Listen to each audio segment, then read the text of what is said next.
The 2019 Audi RS5 may pack the old MMI infotainment system, but that doesn't mean it's bad. In fact, it's still pretty darn good. Let's check it out.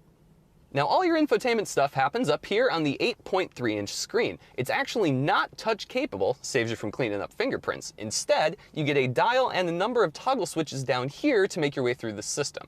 Doesn't take too long to get used to. Pretty easy. Now down here next to the touchpad we have both a left and right bumper button, which is good for jumping between various menus on the screen. If you see a little thing on the left or the right, that's how you know there's an additional submenu to jump into, and you just tap a button and get there. Easy peasy. And just above that we have two different toggles. They're for quick jumping between various necessary parts of the system. Say you're looking at your map and you're navigating and you want to change your radio really quick. Just hit a quick tab to radio, boom, screen pops up radio. So now let's dive into the actual meat and potatoes of the system. Your main home screen shows you just about everything you can get to, so we'll start up at the top and go to Vehicle. Now the main feature of the vehicle menu is to switch between your various modes. You do have switches for that, but you can also access it through the infotainment system. You have Comfort, Auto, Dynamic, and Individual. Now if you bump over from Individual, you're allowed to tailor different settings, whether it's the steering or the engine noise or the suspension. If you kind of like a little mix of comfort and sport, that's the way to go. And now, somewhat confusingly, there is a second set of submenus in here, shown by the little bumper button. Push over to the left, and that's where you can access various settings, like changing your ambient lighting color, or perhaps moving your seats in a different way or setting the memory, or just changing the date and time. It's different from the actual system menu, so it's a little confusing to get to, but once you know where it is, it's easy enough. Now after Vehicle, we'll move down to Sound. This one is pretty straightforward. Lets you change your treble, your bass, your subwoofer settings, your balance left to right, your fade, all that good stuff. It also has speed-dependent volume control, so if you are tired of cranking the volume every time the exhaust gets a little loud on the highway or the road noise gets a little loud, let the car do it for you. Alright, jumping back to menu, we now come down to radio. This is again just about as straightforward as can be. I have mine set to Sirius XM satellite, but if you're too cheap to pay for that subscription, you do still have AM and FM available. If for some reason all of the music on the radio just doesn't suit your taste, you can scroll down here to Media, and you know what this is. It streams via Bluetooth. There's a USB port you can stream through. If you want Apple CarPlay, it's in there too, but you have to dig a little deeper in the menu. Come on.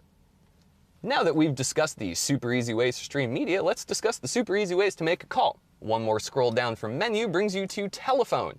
Now if you're currently in Apple CarPlay or Android Auto, you'll have to switch out of it to be able to use the actual system's telephony. Otherwise you can go and use it through the normal Apple CarPlay or Android Auto. Depends on how you want to hear it, even though it's all the same. Alright, now we move to a little more complicated stuff. We'll scroll down here from telephone to navigation. If you go directly to navigation, it assumes you want to go somewhere, so it immediately brings up a prompt. Now you can either scroll and type in each individual letter, or you can use the touchpad on top of the dial to handwrite in the information if that's a little more your speed.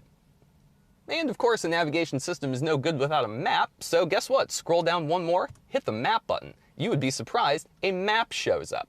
Now because this has a 4G LTE Wi-Fi hotspot connected in, it's actually pulling data from Google Earth. So in addition to having a normal map mode, it actually slaps all the Google Earth info on there, so it looks a little more natural or hard to navigate with, depending on the person really. And speaking of the 4G LTE Wi-Fi hotspot, if you scroll down one more from map on the menu, you reach the Audi Connect submenu, which is its whole little house for all of its connected services. One click in and all of a sudden you get access to news, local weather. You can also look at fuel prices or parking information, really whatever suits you. Let's take a look at the news. 20 million children not vaccinated in 2018. Okay, maybe let's not look at the news. Now, if you are like me, you are absolutely tethered to your Apple products and there is no way to unshackle you from that hell. Thankfully, there is Apple CarPlay on here, and Android Auto if you're more into the Android thing. One quick move down from Audi Connect down the menu brings up CarPlay. Now, since it doesn't have a touchscreen, you are forced to kind of use the dial to manipulate your way through, but with the bumps back and forth and up and down and the actual rotation of the dial itself, it's actually pretty easy to jump around. And rounding out the offerings on the 8.3-inch screen here, we have the settings menu, which is different from the other settings menu. That one dealt specifically with the car itself, whereas this one deals with more of the back end of the infotainment system. You can change your language, your measurement units, your display brightness, kind of all the boring stuff. That's where this is. Now, if one screen isn't enough for you, well, thank goodness Audi also includes as standard the 12.3-inch virtual cockpit gauge cluster. Using the left side of the steering wheel here, you can jump between various facts about the car, your fuel economy readout and stuff like that.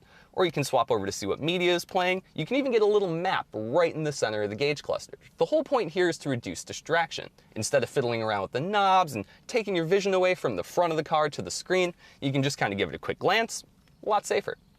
And that's it for the tech in the 2019 Audi RS5 Sportback. Be sure to check out theroadshow.com for not only our full written review, but our full review video as well.